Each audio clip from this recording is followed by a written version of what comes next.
Poland and Hungary voted against EU carbon market reform, while Belgium and Bulgaria abstained. The deal, which will come into law, would cut emissions by 62% from 2005 levels by 2030. This way, the EU gave final approval to the biggest revamp to date of Europe's carbon market, which is set to make it most costly to pollute and sharpen the 27 member blocs' main tool for cutting carbon dioxide emissions. The world's first major carbon trading system has since 2005 forced power plants and factories to buy permits when they emit CO2 and has cut emissions from those sectors by 43%.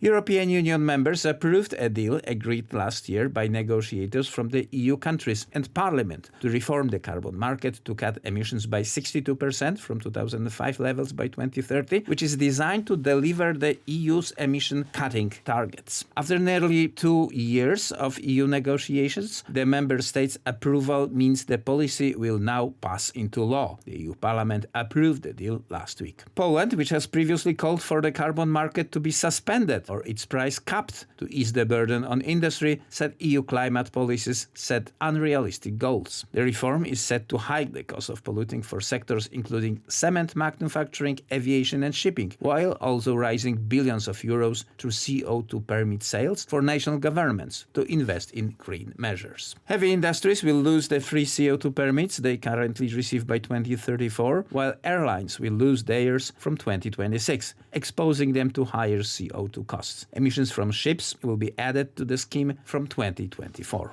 Countries also approved the EU's world-first policy to phase in a levy on imports from high-carbon goods from 2026, targeting steel, cement, aluminium, fertilizers, electricity and hydrogen. The carbon border levy aims to put EU industries and foreign competitors on a level footing to avoid EU producers relocating to regions with less stringent environmental rules. The price of EU carbon permits has soared in recent years, boosted by anticipation of the reforms. EU carbon permits were trading at around 88 euros per ton on Tuesday, having more than tripled in value since the start of 2020. EU countries also backed plans to launch a new EU carbon market covering emissions from fuels used in cars and buildings in 2027, plus a 86.7 billion euro EU fund to support consumers affected by the costs.